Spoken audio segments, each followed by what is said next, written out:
You're 16 years old. You walk by a Kingdom Hall. Today we're going to walk by a Kingdom Hall, actually go into one. What was your reaction as a Catholic thinking about Jehovah's Witness? I used to have a girlfriend who lived probably a couple miles from my house, so I walked over there as often as I could. And as I walked to her home on Rocky River Drive in Cleveland, Ohio, I would pass a building and it said Kingdom Hall on it. And I knew Jehovah, you know, it was all, but what I remember most vividly was my feeling about who were these people. Now remember, I'm not only Catholic, I mean, I'm 16. I'm a member of the one true church.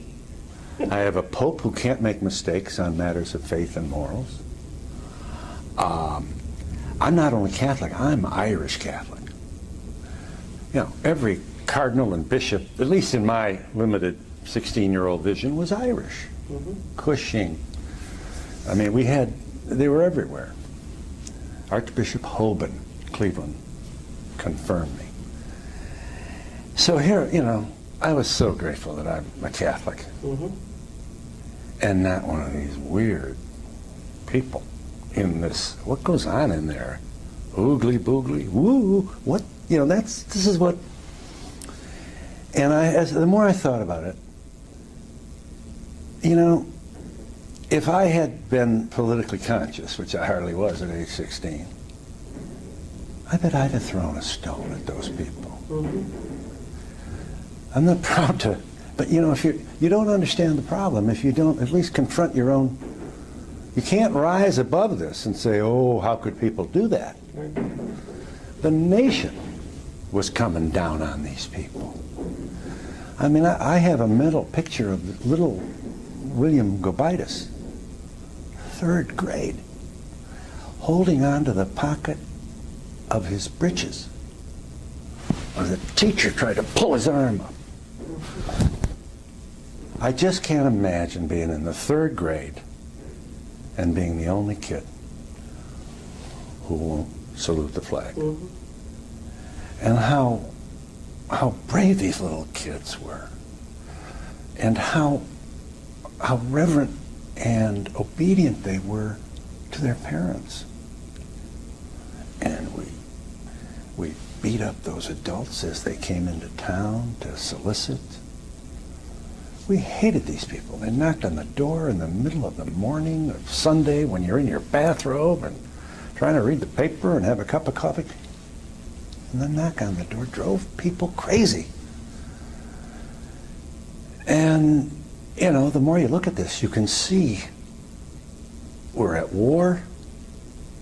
Americans are dying in the Pacific, European theater, and these little, you know what, wouldn't salute the flag.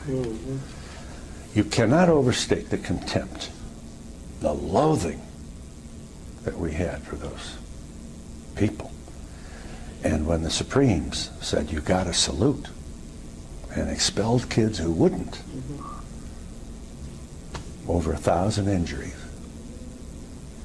made them drink castor oil in Wheeling, West Virginia, put a rope around their neck, marched them around. The indignities and the brutality. The cops would take part in some of these beatings. And the Supremes took it back 3 years later. And there's so many stories here. They, you know, okay, you don't have to salute. Second. And it was Jackson who made that wonderful flourish. Essentially, he said, as you know, and I get goosebumps with this, if there is any fixed star in our constitutional constellation, it is that no official, high or petty, can prescribe what shall be orthodox in religion, nationalism, politics, or any other matters of opinion, nor may he force to confess by word or act a belief therein. You can't force an American to believe anything. You can't force an American to believe in America or the United States Constitution, which grants the right not to believe in anything. You know, it's fascinating to me that it took us so long to encode this, and it was Jackson speaking for the majority. And it took two decisions, and they grabbed this little kid and they went like this to the nation. Stop right there. And they essentially, Robert Jackson looked over that bench and he looked at those kids and he said, this is what the decision means. You obey your parents. I mean, what's American to you? This is just one reason why I'm a proud American. And why I respect the witnesses, not only for their courage, but what they did for all of us. You can't force a person. The Soviet Union said you can't believe in God. Imagine, how do you enforce that? It's like passing a law so you can't think about a pink elephant. There's no way to it. It's just absurd. But it's what religion and faith and messianic attitude and evangelism can do to you. And I think about the school, you know, the van that they all got in to do homeschooling, not having any money because of the boycott, and hanging on to the faith. You know, I gotta wonder, how many Catholics, Episcopalians, you know, I mean, there are stories of kids being beaten in the classroom. Little kids, elementary school. Now salute. Beat him again. You salute that flag, you. Kids stood there. What's courage to you? What is moral courage? And what do we expect of kids that age? Oh, well, kids who don't obey, we throw them in a boarding school or some kind of halfway lockup to make.